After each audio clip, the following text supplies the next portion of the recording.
Good morning and welcome to today's panel discussion on the changing landscape of GCC security in the Middle East. The security landscape of the Arab states of the Gulf has myriad implications for the broader Middle East and North Africa region, particularly given the ongoing conflict in Yemen and the escalation that we've witnessed since the beginning of this year, talks with Iran over the nuclear program, the ongoing multi-layered crises in Lebanon, and the conflict in Syria, but also most recently Russia's invasion of Ukraine and developments in Europe and how reactions look like from the GCC. This timely discussion will assess the changing geopolitical map and the Biden administration's posture towards the Arab states of the Gulf. I look forward to moderating this distinguished panel that includes Ellen Leibson, the director of the Center for Security Policy Studies at the Shar School of Policy and Government at George Mason University. Ellen's government credentials speaks volumes of her deep foreign policy expertise, particularly on matters pertaining to the MENA region. We're also joined by David DeRoche, an associate professor at the Near East South Asia Center for Strategic Studies. David's expertise on defense policy concerning the countries of the GCC and his military experience brings a crucial element to this conversation. And last, but certainly not least, Mahjoub Zweri, who joins us from Doha, Qatar. He is the director of Gulf Studies Center and associate professor in contemporary politics of the Middle East at Qatar University. Mahjoub will highlight the view from the GCC on relations with America and the West. Thanks so much to all of you for joining us this morning. And to all of you tuning in online, we invite you to submit questions to the panel by emailing mep@wilsoncenter.org or tweeting @WilsonCenterMEP.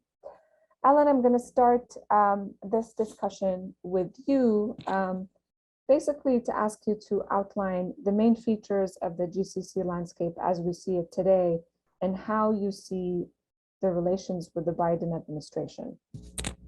Thank you so much, Marissa. So it's a pleasure to be with my colleagues and with you at the Wilson Center on this important conversation. So if I step back and think about what has changed and what are the current dynamics in the US-GCC relationship, but more broadly, where the GCC fits in global politics, I've tried to get it down to 5 factors, and those factors all interrelate and play off of each other. So first, if we take the largest time frame over a generation, the GCC as a sub-region of the broader Middle East, it's a story of remarkable transformation, probably the most rapid change and expansion of influence and prosperity and power in the world of any region of the world. So the GCC is a globalization success story. And with that success, comes a desire by the region to look both west and east. And so we should understand as a given that the GCC region looks to Asia and looks to have relations with all the great powers. This appears to be sometimes a shift in the geopolitics of the region. During the Biden administration's campaign, for example, when pressed, the campaigners said, we're not looking to push Russia and China out of the Middle East. We imagine that all the great powers have a role to play in the Middle East. So this is not a sort of delineating a new Cold War, but it's a reality that the Gulf is a global place where all the great powers and even lesser powers have a presence and interact, at least economically. Although my second point would be that from the security perspective, the United States still has unique attributes and capabilities and a commitment to being the premier security partner of the countries of the region. The fact that from President Obama through Trump to Biden, there has been a desire to somewhat disengage from the forever wars, to scale back what had been an exceptional military presence because of support to the Iraq campaign or to the Afghanistan war, it is sometimes perceived that the United States is somehow abruptly withdrawing from the region. And I believe, and I hope Dave DeRoche would agree with me, that that's really not the case. We are going back to a new equilibrium point of a robust security partnership, but it is certainly different than it was during the two wars from 9/11 to very recently. So that is a shift. Some people perceive that the United States has swung all of its interest to China. Obviously, with the crisis with Russia, Ukraine, we can prove that that's not true, that the US is still a global power and the GCC region is still one of the key places in the world where the United States will continue to have, I think, a security partnership. So I avoid the formulation that with Trump, everything was great and with Biden, everything's bad. I think that's a very overly simplistic view.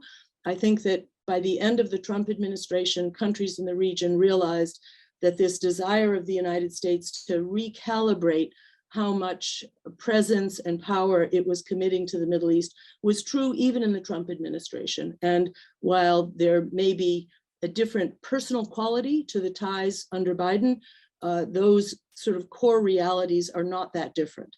My third point is that the political culture and the politics within the GCC are undergoing a remarkable change. We have generational change in the leadership of several of the countries. So we have a changed social pact between regimes and society, particularly with regard to opportunities for youth, a changing kind of cultural and socioeconomic environment for young people, and a rather, a remarkable transformation. We can say that very objectively, and it's also true that that has led to what would be a fourth point, some real shift in the activism and the risk-taking of Gulf countries on the international stage. So a fourth point would be not only did the domestic politics shift, but the regional activism has shifted in recent years. So we see particularly Qatar and the Emirates, but to some extent Saudi Arabia, just being more assertive in both immediate regional politics, that would be the Yemen war, but beyond that, the Horn of Africa, Libya, the Syria war, et cetera. Some people would say this is a mixed blessing. They have, overreached in some cases, or they've insinuated, Gulf countries have made themselves power brokers in conflicts that are far removed from their border. I hope that's something that we can talk about later, but let me just flag that as a factor that changes the landscape of the region. The region is behaving in a more dynamic fashion, even beyond the contours of the Arabian Peninsula.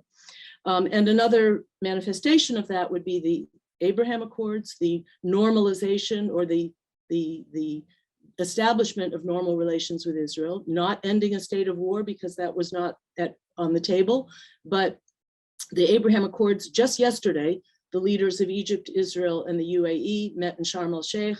So we are seeing an integration of Israel into a normal security and political conversation in the region. That's quite a shift in terms of how leaders are explaining questions of Jerusalem and Palestine to their own publics. But the security partnership with Israel is real, and it is starting to manifest itself in some concrete forms of cooperation. So, and even on Iran, I would say, the region is taking more of its own. My bottom line here is that we see the region taking more ownership and agency of its own security agenda. So whether it's out of disappointment with with successive presidential administrations in Washington, or whether it is a natural, evolution of thinking, the countries in the Gulf, the UAE and even the Saudis are now, and Qatar, are more receptive to rethinking how they are going to manage their relationship with Iran for all of its dangers and uncertainties, that they are not passive players waiting for Washington to manage this problem for them. They are taking more ownership of thinking about what they can and cannot do with vis-a-vis Iran. And a very last point is just to acknowledge that we are at a current moment of considerable acute friction with several of the countries in the Gulf. It derives largely from the kind of intense demands that the Western countries are making around the world that everybody participate in the isolation of Russia because of Ukraine. And in some Gulf countries, that has not gone over well. There are, the UAE is asserting, and we'll hear more from Mahjoub on this, that it is a neutral country. And yet in the UN context, the UAE is now a 2-year member of the Security Council. In the UN context, there is an expectation by Western countries, I think, of considerable solidarity in criticizing and condemning Russia's attack on Ukraine. So the UAE finds itself out of that mainstream and adds to it its resentment about the F-35, about JCPOA, about its nuclear energy reactor program, et cetera. So we are actually at a point of somewhat testy and sour relations with Washington that some would attribute to the fact of the Biden administration being in power, but I think does represent some of these trends that are playing out, some slowly, some quickly, that show that the security landscape in this region is actually quite dynamic and multifaceted. Thanks, I'll stop there. Thank you, Ellen. That was a very comprehensive overview, taking us sort of, historically and then zooming into where we are today. So I want to, I guess, invite David in to react to some of the points that Ellen made, particularly with regards to, what many perceive in the region, and I know Mahjoub will talk about it, as this, U.S. disengagement or withdrawal from the region. How does it play out, on the security front, particularly from a military perspective, from a defense policy perspective? Well, good point. While I'm pulling up my slides, let me just talk about one thing Ellen said, which was the exceptional U.S. military presence in the Gulf, which really dates from the wars in Afghanistan and Iraq. And I have 5 rules of government for practitioners. And my first rule is that there is no such thing as exceptional in government. There's either standard or substandard. And if you do something you think is exceptional, all you've done is raise the bar of what's standard for the next time. And I think that's what we're seeing in the Gulf. So I'm going to talk a little bit about some of the tactical impacts here. I'm going to talk rapidly and try to stimulate a few issues here for specific questions. And if there's something you think that I haven't treated properly, I'd be happy to address that later on. So this is the Western model for how a military should be organized. The idea is that all of these attributes you have to have in large numbers, and you synchronize them in order to have an effective military. And I starred materiel because most of our partners in the Gulf and in many other regions as well focus on materiel. There's a lot of reasons for that. It's easy to measure. It's hard to measure the training of an organization, particularly if you're not willing to publicly discuss shortcomings of military officers. There has been a lot of movement on leadership and education, and I'm involved in a huge project with the Saudi War College, where I lecture a couple weeks every year, and the Emirati War College. But by and large, the focus is on materiel, and the other factors of this tend to be neglected. When you look at GCC defense expenditure, what you see is that there's a lot of money invested in it. Most of it comes from Saudi Arabia. But the chart on the right is my impression of the relative effectiveness of military forces in the GCC states. And basically, the air defense forces are the best. And I would go so far as to say the single best military force in the Gulf is the Royal Saudi Air Defense Forces, which have over 700 missile intercepts. And then in decreasing order, and again, I'm speaking in very broad terms, so there's a lot of inaccuracies, then the air forces, then the naval forces, and finally the ground forces, which are the worst. And there's a lot of reasons for this, but primarily if you're in an air defense force, that is a material focused service. You're basically operating the Patriot air defense system or the THAAD air defense system in the way that the manufacturer and the fielder recommends you do it. And when you get down to ground forces, you have less and less of a materiel focus, and it's more on intangible, impossible to measure things such as morale and willingness of officers to take the initiative, which leads me to my second rule of government, which is the vital but unquantifiable is always trumped by the trivial but measurable. So let me talk about specific developments in the war of Ukraine, which I think will have impacts in the Gulf. This is a battlefield recovery of something that we've never seen before. For a number of weeks, folks were trying to figure this out. It's about the size of a shoebox, a little bit bigger. And it turns out that this is a drone that was fired alongside the Iskander missile.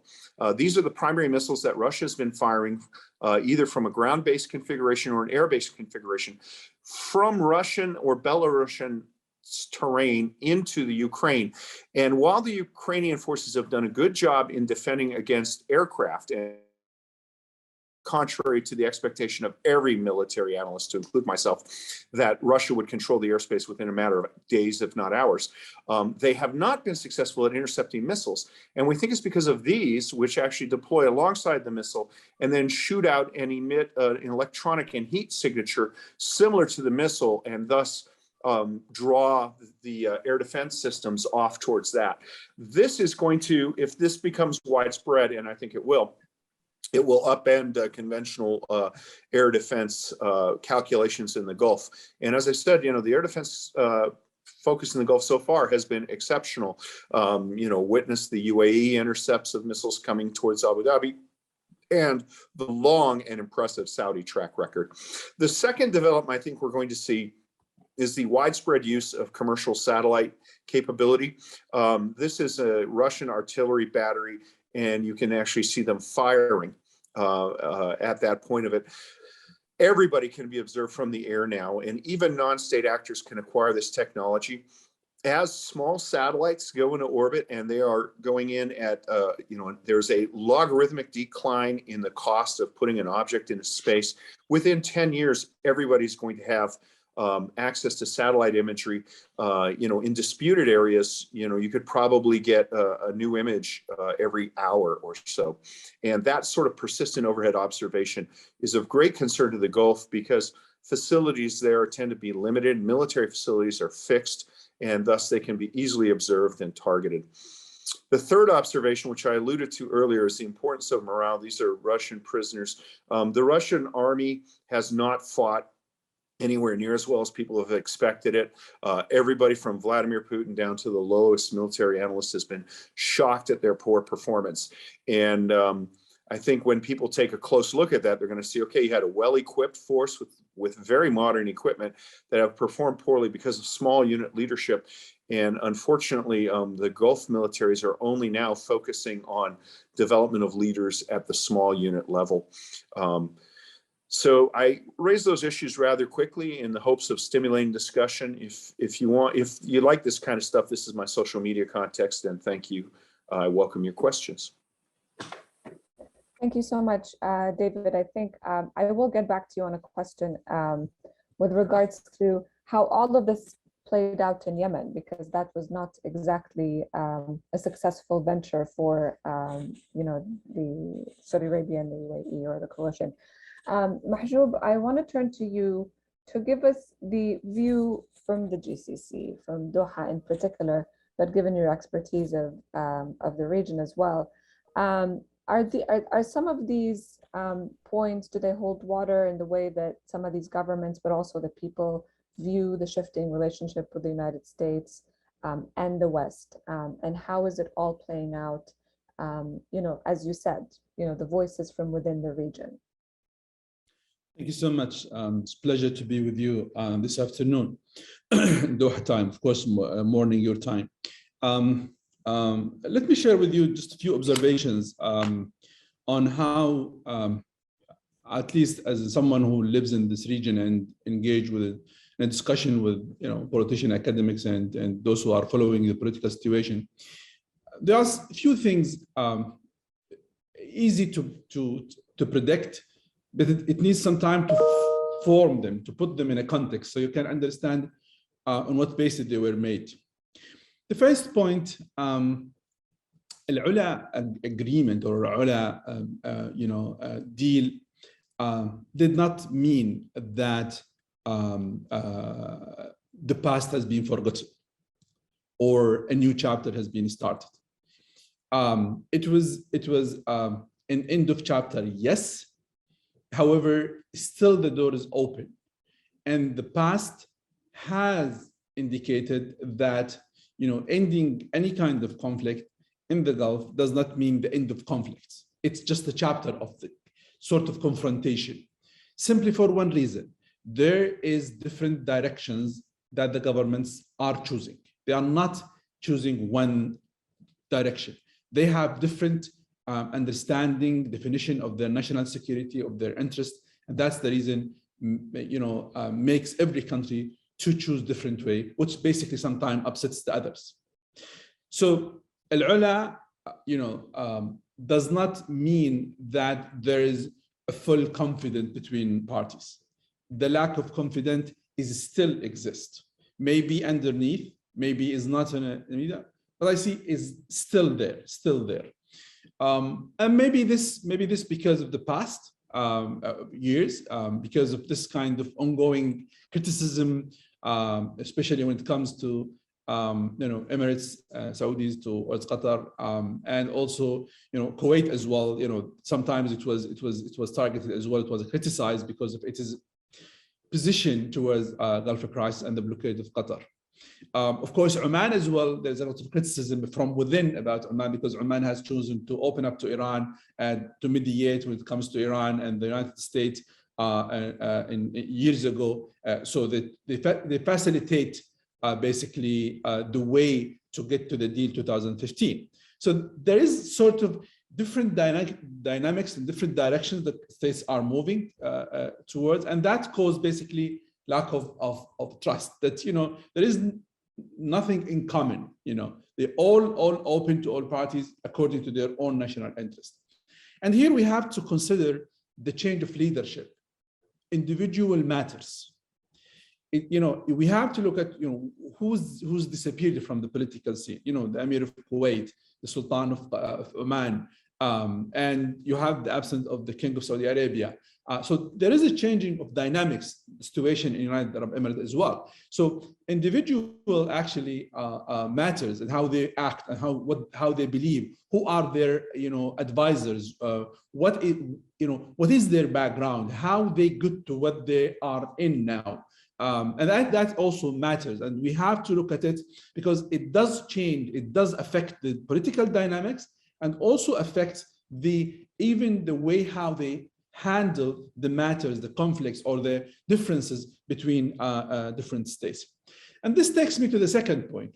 There is a serious doubts about the disengagement of the United States. There is serious doubts about why the United States doing all of this. The United States, they know that we are, a good alliance of the United States. We are good friends. Why they are disengaged with us? On what basis? Why they do it like this without, at least let us know where are they going? Why they did this in Syria? Why they actually give up Syria to Russia? Why they did give up Iraq to Iran?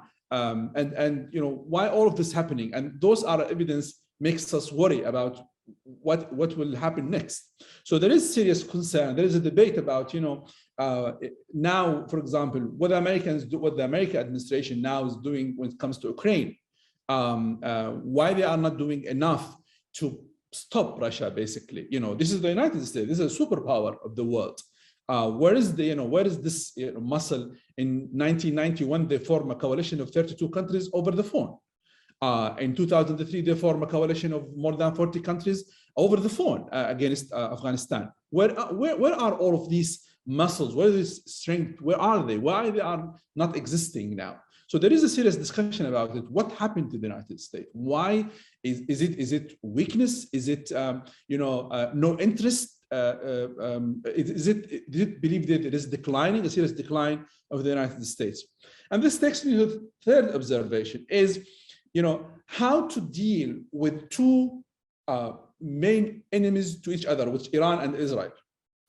Iran is a geopolitics, it's just neighboring, it's a neighbor of the Gulf states, and you have a newcomer. Israelis are coming because of this Abraham Accord. And now the question is, okay, how can we handle this kind of confrontation with Iran? Iran was exporting revolution. Iran is ally itself with non-state actor, and now Iran is showing its muscle in the drone. Iran is giving the drone to Houthis, and they are fighting, they are attacking the oil facility in Saudi Arabia. They are, now there's a lot of reports about even using the drone from Iraq as well. So Iran is moving beyond the ideological aspect to act, and these kind of actions, no one can stop Iran basically. And I think the statement made by Saudi Arabia a few days ago that we cannot guarantee the supply of oil because of what Houthi is doing. Basically, it's like a wake-up call to Washington. Are you doing something?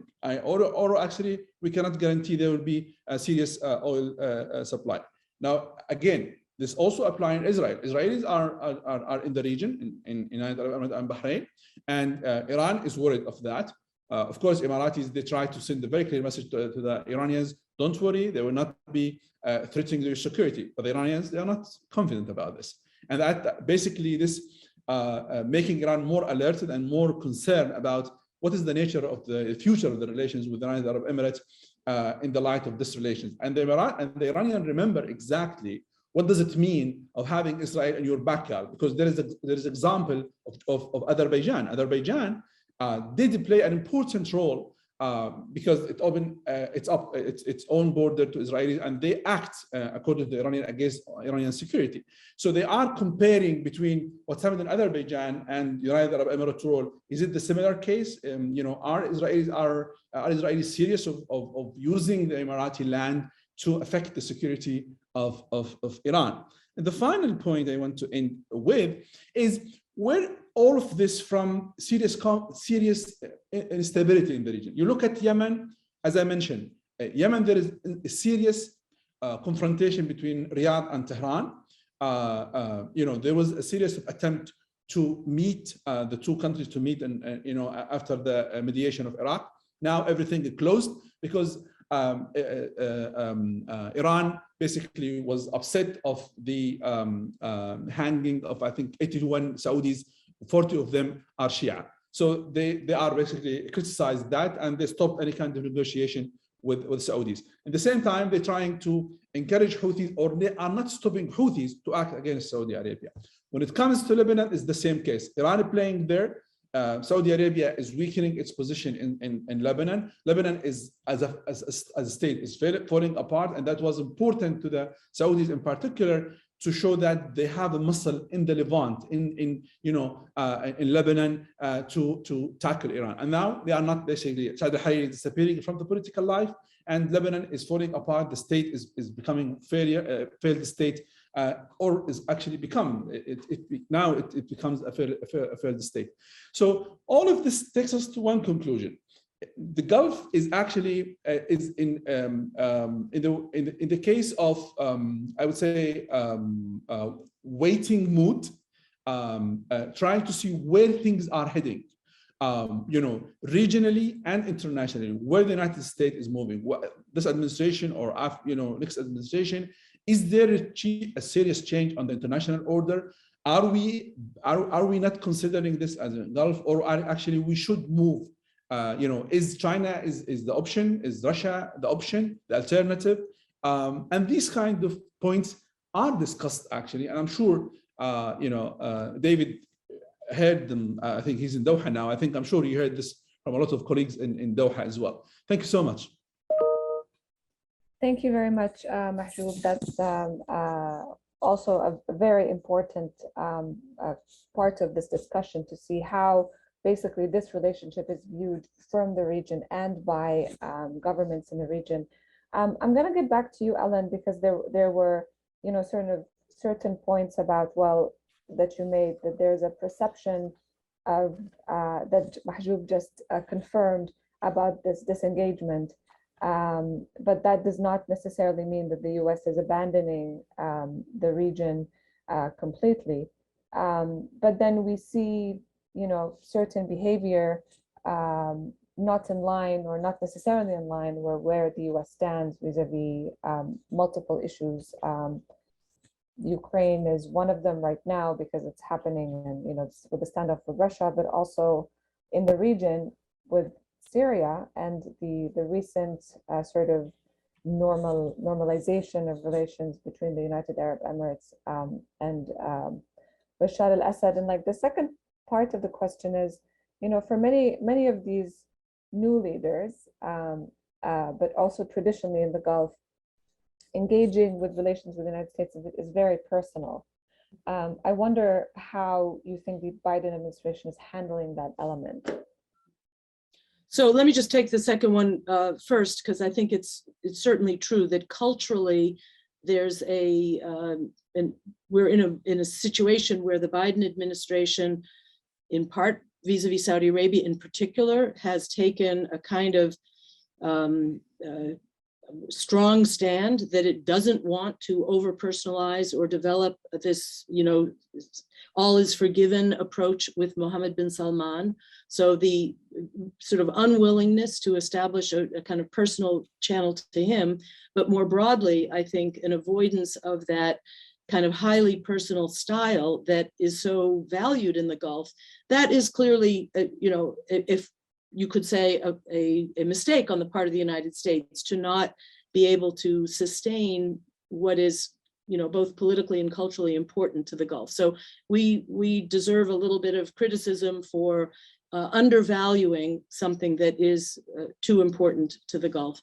But I think and I take the point that US policy towards Syria was a turning point for other countries in the region of whether that demonstrated that the United States didn't feel that it had that, all transcendent influence, or, that we couldn't make every conflict in the region a priority for the United States. And I think if you listen to people who do grand strategy or just think strategically, it is true that we can't take on every conflict as if it's a vital national interest to the United States. So in our foreign policy conversation internally, there is this notion of you have to set priorities. You have to decide what's most important to your own national interest. I mean, Mahjoub made the important point that every Gulf country, interestingly, instead of seeing themselves as a coherent unit, every country actually has its own national interest. Well, guess what? So do we. So we make choices. And I think in hindsight, people will look at the Obama presidency and may well conclude that the lack of forcefuless on Syria had consequences beyond Syria. At the time, there was a little bit of an understanding that, we can't be everywhere and Syria is not intrinsically as important to the United States as the Gulf countries are or as Israel is. So, again, historians will look at this and I think maybe the judgment will be quite harsh that Syria was a turning point. But I do regret that in all our conversations with our Gulf counterparts, there isn't a better shared understanding of how a big country calibrates its interests and how much resources to assign to a particular issue. We are certainly not going down to zero, but there is a concept of a peacetime security partnership that I think is still it can be a healthy relationship. And we don't assume that we're going to agree on every single topic. One question that, if you'd let me, that I'd like to hope that we could pick up in our conversation is whether Mahjoub's point about, 6 countries each have its 6 national interests, its 6 national security policies. What does that mean for the GCC? I mean, is the GCC, even though, as you said, we've closed one chapter of the rift within the GCC by ending the blockade of Qatar, how do you see the viability or the relevance of the GCC as an institution? And for Dave, whether, US security, we've defaulted to working bilaterally with each country of the GCC rather than working with the collective. But I think historically, we always wished we could work with an integrated security architecture in the Gulf. So I just want to put those 2 issues on the table. Thanks. Thanks, Ellen. And that sort of goes back to highlight the point that you made earlier about basically countries in the region, in the GCC, projecting their power. And I mean, the UAE is a case in point where they see, bringing Assad in as part of the trying to at least peel him away from Iran policy. So it's sort of, let's take ownership of our own issues in the absence of US leadership. Yeah. And remember, that was the argument we made about Iraq. We were, you know, beseeching the Gulf countries to normalize relations with Iraq, because otherwise you did let Iran be the beneficiary, when in fact, you know, we really advocated for the integration of Iraq with its Arab neighbors. Thank you. Dave, going back to you, and I guess picking up on Ellen's question to you, but also adding that component that I thought of earlier, given the slides you shared with us on GCC investments in their own military capabilities and what that actually means for GCC security.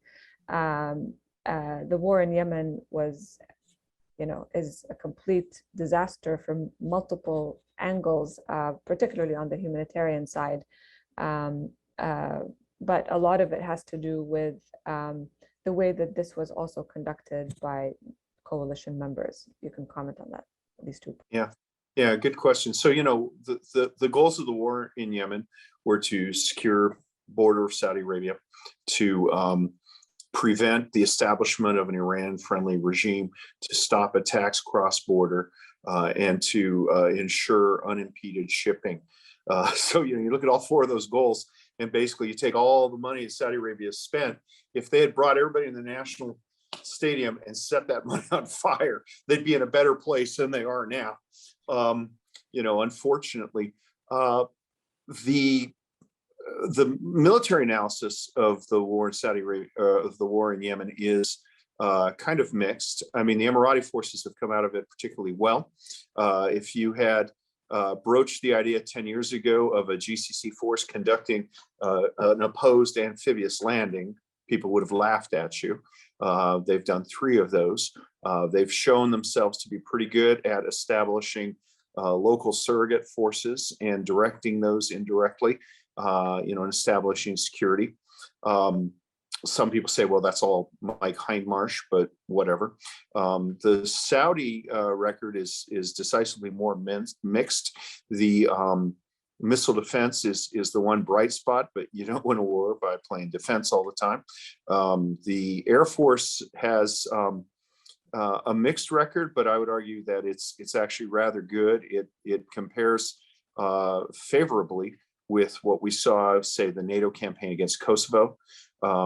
There's I can tell you that there is a huge focus on law of warfare and preventing civilian casualties. What's really interesting is that whether they're effective at it or not, there's a great awareness in the Saudi military that strikes against civilian targets or something like that damage the country strategically. And I think 15 years ago, you wouldn't have even seen that awareness. People would just say, well, it's war. What do you expect? But there's this awareness of this sort of Clausewitzian merger of this country's political and strategic aims with how they conduct war. So that's kind of a step forward. But, we still see a lot of embarrassing. And then you get to the ground forces. And I think the argument there is that, well, the Saudis, the Emiratis have had limited success with ground forces, but mostly with proxies. Saudis haven't really engaged with their ground forces. They've tried to use hired fighters from other countries. There's stories about former Janjaweed from Sudan, things like that. And, you get what you pay for. And it doesn't look as though, I think it's a function of the infrastructure, people not really fighting in a manner that implies that they're going to be there for a while, not willing to take any tactical risk at all. So we hear stories of, a position being abandoned because it's shooted on, and the Houthis occupy, shoot a video, and then the next day there's an artillery barrage, and then Saudi forces move in again, and the cycle just repeats itself endlessly. So it might be sometimes this is the mistake that the British Army made in Iraq in 1915. They fought people who were not from Iraq, or they weren't fighting the Ottoman forces, and they thought, oh, this is great. And they moved all the way up into Baghdad, and then they hit the main body of the Ottoman forces and said, oh, wait a minute. And a lot of it was a massacre, one of the greatest failures of the British Armed Forces. So it's possible that that's the case with Saudi Arabia, but I've got to say that right now, the Saudi ground forces performance in Yemen, is indefensible. They're aware of that, but I'm not sure if they can find a way to improve in stride. And there's a lot of organization within the Saudi military. The commanders of all the armed forces were dismissed a few years ago. There's the formation of a joint operational command, whereas in the past it was sort of farmed out to one service to do. So we're starting to see reforms, but at the end of the day, I think we still have a Clausewitz spoke of the triangle between the people, the army, the war, and I think that elements of that triangle are still missing. Thank you, David. Mahjoub, so you talked about the countries of the Gulf pursuing their own national interests, and you explained sort of the domestic dynamics. But we're also always used to, seeing the GCC as one bloc. And you said that even though there were, some of these tensions have been addressed, that there's still this like lingering lack of confidence or lack of trust. So given where we are today, do you see any prospects for greater integration of the Gulf with the rest of the region, particularly economically and politically? I mean, we have the Abraham Accords that sort of brings in Israel, but then what about the rest of the region? Is this kind of thinking possible?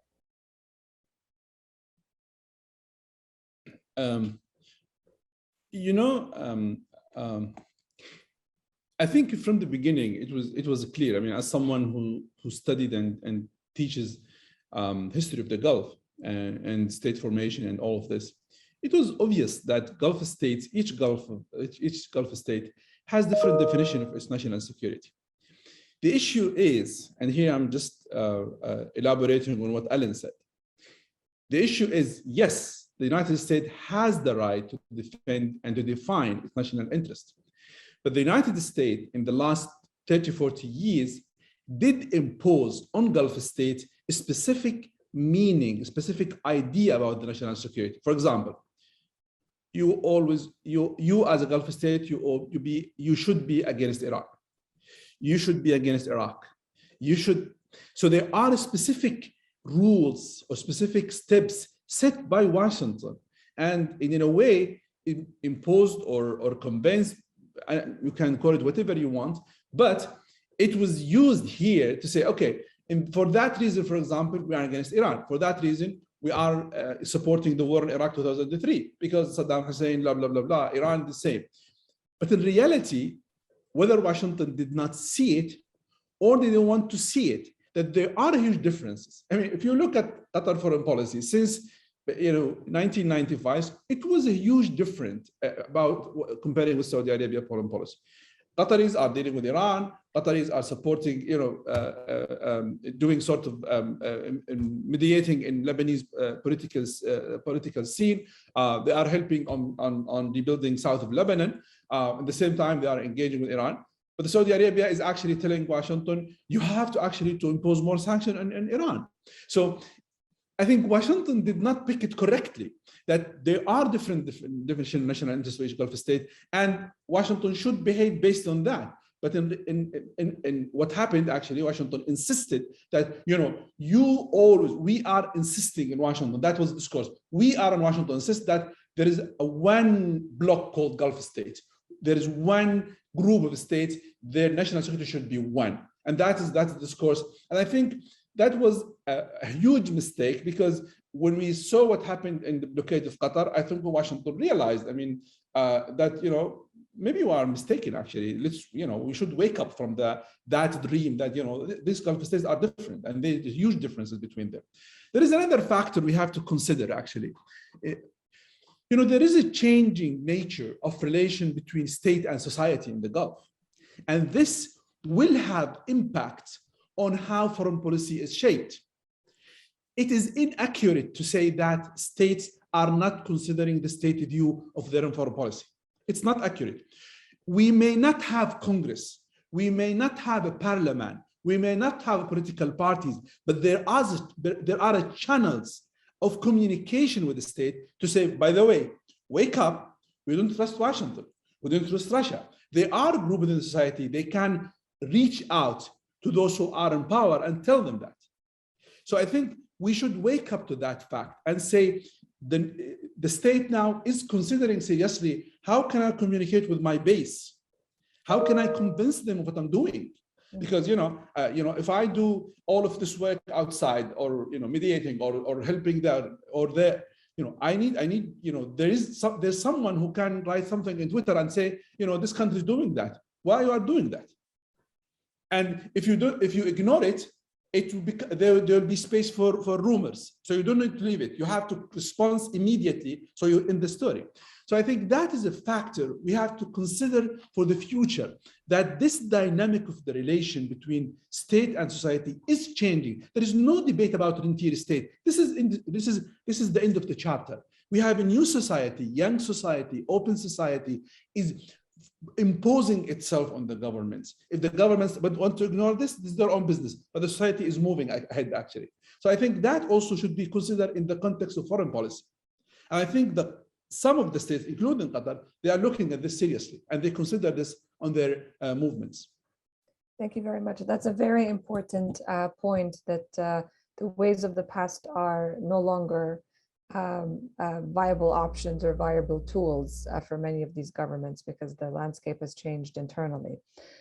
So we have many questions coming in from the audience, which is always a good thing. I'm not sure we have enough time to handle all of them, but I'm going to pick up the first one. I'm going to ask you, Ellen, to answer this. This is a question coming in from Robert Friedman, a professor at Johns Hopkins. Will Israel play an increasing role in Gulf security? Hi, Bob. It's good to hear from you indirectly. So I believe that the parameters of what Israel's security role are likely to be are more or less revealing themselves. It's regime security. They've been doing that even before the normalization of relations. But counterterrorism and Iran, I would say, are probably the parameters. I don't think, and Mahjoub can share with us any other insights, that there's much desire to see Israel playing an active training role, or, there may be some supply relationships, but the tactical sort of skills transfer, I think, would be counterterrorism, first and foremost, counter extremism. And some of that has been quietly underway even before the breakthrough of the Abraham Accord. So I guess I do think it has its limits in terms of how much will be transparent, but it is already, I think, considered a net positive for the security of individual states that are engaged in this kind of cooperation. Thank you, Ellen. David, can you add your perspective to this as well? Because there's so many military agreements that have been signed. Yeah, well, I concur with Ellen. You're not going to see Israeli forces based in the Gulf. One thing that's important to note is the Gulf countries that have more active democratic institutions are not the ones regulating themselves with Israel. So this is kind of an elite to elite relationship, and it's a relationship that is driven, I think, primarily by the security institutions of the state. So cyber is the one thing that Ellen left off. That's probably the biggest area of it. I think that, we saw naval exercises in the Red Sea, not the Gulf, that had an Israeli component together with some Gulf navies. But I think that at the popular level, this isn't quite as popular as it is among security professionals. And you asked me about Yemen. I can tell you that the Houthis, at least, they view this as a validation of the whole theology of the axis of resistance. So I think they don't want to hand those guys easy wins. So I don't think we'll see joint naval exercises or port calls of Israeli ships in the Gulf. I don't think we'll see parachute exchanges. I think that it will be very, very sub rosa, but practical and in effect. Thank you. The next question, and I'm going to ask you, Mahjoub, to answer one part of it, and then perhaps Ellen David, the second component. So both the UAE and Saudi Arabia are developing closer ties with China. What is your view on that? How that means for from the region, the the view from the region with regards to GCC security and great power competition. And the second component of the question is, well, how will the US restore its relationship with those countries to ensure that they do not move away to other partners? Is it even possible to get them to not move away from other partners? Is the actual question. Mahjoub, go. Thank you. When it comes to China, let me just give a quick comment. I always do believe in what makes the United States a superpower is three things to my knowledge. One is the package of value has the United States introduced since 1990, and then the issue of the economic power and the package of which comes to with the military power. The package of value includes all of these human rights and democracy, all of this. And those three components, if you want to apply them in any of these emerging powers, including China, they are not existing. So when it comes to China, there is a desire to develop relation because China is a huge economy, needs energy, and they want to develop relations with the Gulf because of energy. It's obvious, it's driven by energy. They want oil and they want gas. And whether Saudi Arabia or Emirates or Qataris, they have interest to develop that relations because this is a diversify their options. And also, it's also to make sure that, this is a huge economy they will need and you have long-term agreement with them. This means you will have running money coming to your budget every year because of those deals. But the question is, can they move beyond this energy relations? Can China offers them anything actually when it comes to the security?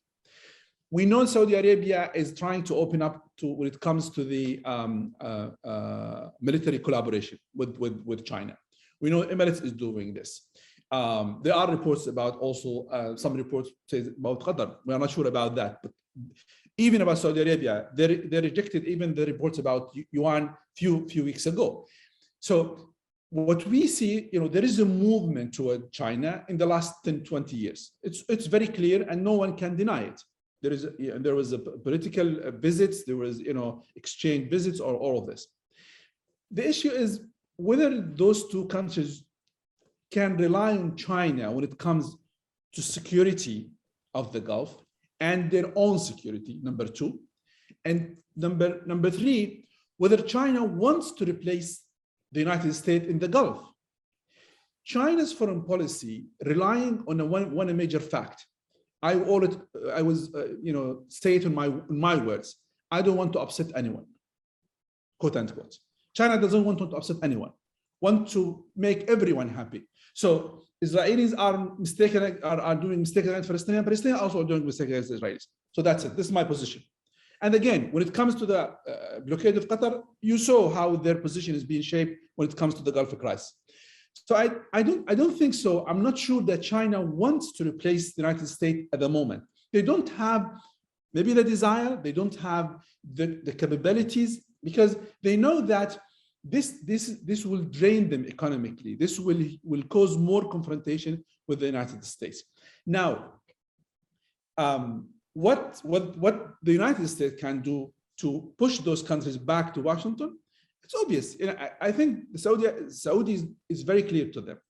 They want Washington to go back to the time where considering Saudi Arabia the big brother, the main address, the main phone number I can't call in the region.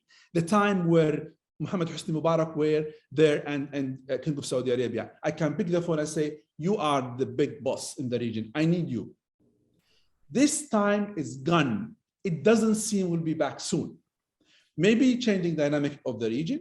Maybe one of the outcome of the Arab uprising in the world has changed the whole thing. Maybe the internal dynamic of Saudi Arabia as well. What happened after, what happened now in Saudi Arabia with King Salman and his son. Again, the way how internal politics in both countries is evolving, it doesn't seem encouraging Washington as used to be. It seems they are observing what's happening. We look what happened with Donald Trump when he rejected to receive Mohammed bin Zayed, for example. Why? Because he was worried that if he received him in the White House, there will be a lot of criticism and to link him with the corrupted network about him. So he rejected to receive Mohammed bin Zayed. He rejected to receive Mohammed bin Salman. So there are different calculations in Washington. I'm not sure that in the region they understand, especially in those two countries, they understand it well, but they are showing their, we don't care about you. We'll open up to China, and in the United Arab Emirates, they say, actually, no, we open up to Israel. This is your special. This is your the big, the spoiled boy of the American politics. We are dealing with Israel. So if you are upset, why are you upset? I am signing deal with the Israelis, who are the ally of Washington, and I'm here maintaining security of the region and playing a good role. So they're trying to, in a way, surround the United States by saying, we are active in our foreign policy, not necessarily as you wish or in the way how you want it, but we do it in our way. Thank you. Thank you. We are very, very close to our time limit here. So I think we're going to move very quickly to concluding thoughts. I'm just going to ask each one of you to, I guess, summarize the discussion in sort of one key point that you want to leave the audience with. And I will start with you, Ellen. So thanks, Marissa. So I guess based on this last intervention about China, I guess I do think that we all should think of the world as a very globalized and interconnected place, that Gulf countries shouldn't have to choose that it's 100% America, that they can hedge while they watch China accruing some additional power. I personally don't think it should be a great source of anxiety for the United States to watch India, other great powers participate in the region, but there is a bit of an inevitability that China will move from an economic relationship with the Gulf countries to having a more interdependent relationship that could acquire some security attributes. So if we were to move to an environment where it's a Cold War between the US and China, the Middle East will be affected by that. I don't think we're there yet, and I don't think it's inevitable. Thank you. Dave. Good question. So the United States remains the one vital security partner for the foreseeable future. There is no substitute for that. Internal Chinese dynamics, the tension between trade and they will preclude that. And there is no other potential rival. There are spoilers, people who are willing to sell weapons like ballistic missiles that the United States won't sell. But at the end of the day, the metaphor that Gulf partners use is Catholic marriage. It's amazing, it's a Muslim region. I've never heard so much about Catholic marriage in my life, than in the Gulf. And, a lot of Catholic marriages involve straying. They involve periods of absence. They might involve people saying things they wish they hadn't said. But at the end of the day, the partners are the partners. And I think that metaphor is a useful one. It's much beloved here in the Gulf. And I think that we're just in for a little bit of a rough patch. Thank you, David. Mahjoub. I will conclude by reminding us all of what happened pre-Arab uprising. We always used to look at Gulf states' security in the context of a threat from outside. And the Middle East as a whole, we were looking at, what will happen between Israel and Arabs. We may have sort of confrontation, and the states will gun, and then we suddenly have an Arab uprising from within. My point is, I think the security of the Gulf, we should consider seriously the nature of the relation between state and society and how this developed. We should not always focus on external factors, how the relation between Washington and the Gulf or China and the Gulf. There are new dynamics in the Gulf as a whole, not in one country, as a whole. And if you dig down, these changes will have impact on security, will have impact security as a whole, and will have an impact on nature of alliance between those states and the United States for the future. Thank you very much. That's a very important point. Thank you to all our distinguished panelists for a truly rich discussion. Thank you for joining us, for your time, sharing your expertise. Apologies for some of the questions I did not get to.